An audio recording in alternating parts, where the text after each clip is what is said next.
Hi, it's Diana. I have my friends up here. The lion is kind of obvious. I'm going to talk about the story and with the events, and I do not promise that I will not pull in some analysis. I probably will. I got my whiteboard. This is exciting. I like writing on it. I don't know if we'll see how it works. So we did the characters, the four siblings, Susan and Peter and Lucy and Edmund. They are sent to the country in England during World War. It just says during the war, but I'm going to guess it was World War II. And they're sent to live with, they call him the professor. Don't know how he's related to family. Don't think it matters. So there are our main characters. The professor is there. And I think I mentioned this in the characters. He's there to legitimize the kids' experience. So they get to this, it's a big house. It's got a lot of property. You know what? I don't know if it has a lot of property. I'm assuming it does. But their first day there where they want to explore, they're shut down because it's raining. So they have to stay inside. And what they decide to do is explore the house. When they're exploring the house, they come upon a room that has a wardrobe in it. Now, a wardrobe, I am now going to try to draw a picture. A wardrobe is a large piece of furniture. That's a little wardrobe. Oh, you can't see it. Ha! Oh! All right, I'm going to do this. That's his little feet. His little feet. And it's kind of like a big old box. Well, that makes it look like a refrigerator. Kind of like a refrigerator, except it's not cold. And inside the wardrobe is a place to hang clothes. Oh my gosh, is that a pair of pants? Who knows? Okay, let's try to make it more like a sweater. Because old houses didn't necessarily have closets. Now, I live in an old house. I know they don't have closets. We have a tiny little closet.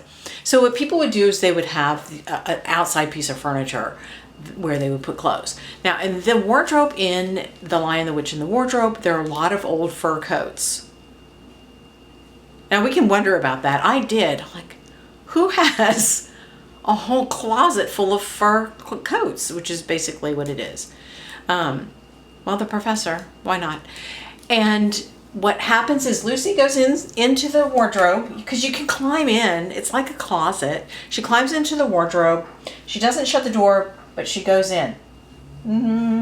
That's Lucy's hair. That's her neck. Looks like she's in a nightgown. That's okay. I don't even know you can see. And she goes exploring with some very big hands. But what happens is as she's going toward the back of the door, the wardrobe, now wardrobes are not that big. They're deep. Like imagine a coat hanger has to hang in it this way. Like I'm putting it in this way, like a closet. But so it has to be as wide as clothes, but it's not going to be like 3 people deep.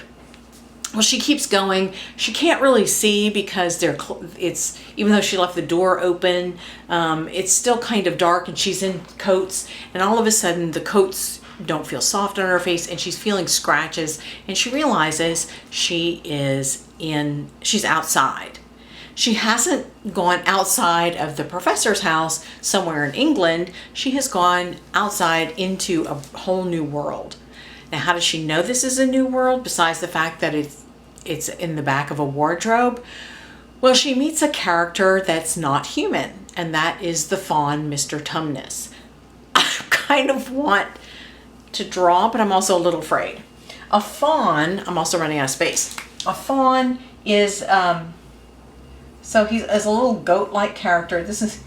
But he's got like a person's eyes and a person's nose, and he's got a mouth. But maybe he's got little ears and he's got that horns, and he doesn't, not everything is going to look great, and his little feet are goat feet. Okay. Mr. Tumnus. That's a fawn. And yeah, I don't have to talk too much. I got to remind myself. I already checked with the care. So Mr. Tumnus keeps asking Lucy questions. Are you a daughter of Eve? And that is what girls/women are called in Narnia, daughters of Eve, and boys/men are called sons of Adam. He takes Lucy back to his house and says, let's go have some tea. There's a lamppost there. And he's asking her sorts of questions, and it seems very nice. He serves her tea and everything. And then he breaks down and he confesses and says, I'm very terrible. She says, no, you're not. Yes, I am. No, you're not.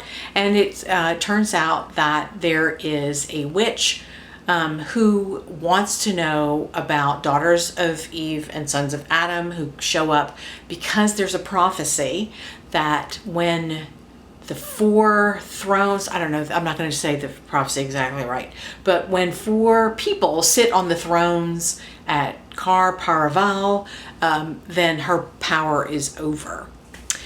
So Mr. Tumnus was going to turn Lucy over, but he can't do it. It's hurts his heart too much. He likes Lucy, and he tells her, you need to get out of Narnia. It'll be fine. I don't think anybody saw you, and I just won't turn you in. Nobody will know. We'll all be good. When Lucy gets back into the world of England, her siblings do not believe her that she has been in another world. I mean, who would? She left through the back of a piece of furniture. And this makes her very sad. Then another day they're playing, and Lucy goes into the wardrobe again. And this time the younger of the 2 boys, but Lucy is the youngest, Edmund, follows her in. She doesn't see him. He ends up in Narnia as well. She goes off to visit Mr. Tumnus, never sees Edmund, and Edmund runs across the White Witch, who calls herself the Queen of Narnia. Edmund doesn't know anything about her being bad, or does he? I don't think Lucy told him. And he gets in the sled with her. He's doesn't really like being next to her, but he gets in anyway. And at first it looks like she's going to do something bad to him, but then she gets very interested in asking him about his siblings. She's nice to him. She gives him something to drink, which she pours something out. It falls into the snow and a hot beverage appears.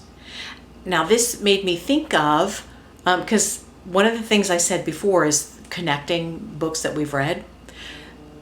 Just before this, in The Wizard of Earthsea, we talked about how Sparrowhawk explained that if he conjured up a meat pie, it would seem like food, but it wouldn't be filling. Here we have another character who is creating a food with magic and giving it to Edmund, and I couldn't help but think, how much good does this really do the body?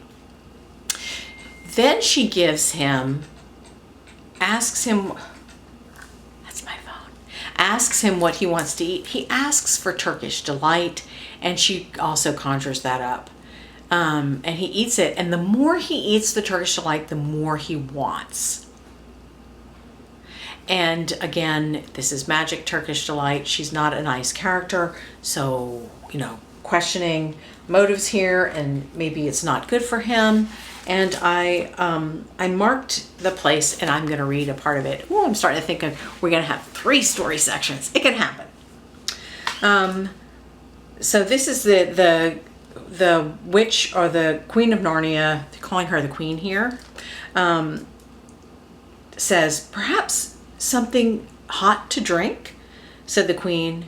Should you like that? Yes, please, Your Majesty, said Edmund, whose teeth were chattering. Remember, he went in with just like normal clothes because he's inside, and he enters into a place where it's always winter but never Christmas. That's how bad the witch is. She makes it always winter but never Christmas. The Queen took from somewhere among her wrappings a very small bottle which looked as if it were made of copper. Then, holding out her arm, she let 1 drop fall from it onto the snow beside the sledge. I want to call it a sleigh. They're calling it a sledge. I should look that up.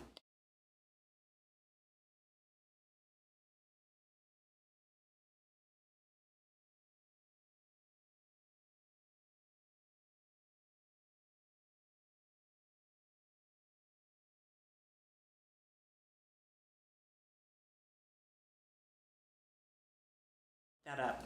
Edmund saw the drop for a second in mid-air, shining like a diamond.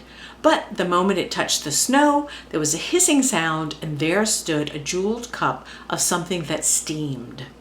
The dwarf, there's a dwarf that's driving her around, immediately took this, handed it to Edmund with a bow and a smile, not a very nice smile. Edmund felt much better as he began to sip the hot drink. It was something he had never tasted before, very sweet and foamy and creamy, and it warmed him right down to the toes. That's interesting. You know, we also did something to drink with, which is the very first one, with Polar Express, and talked about how because that was hot chocolate, how it was just different enough to make it special, but also comforting because it was warm and also familiar to make the children not make them as in bad magic, but to show that this was comforting and not scary, to make it not scary even for the reader, So here we have another drink. This time though, it's different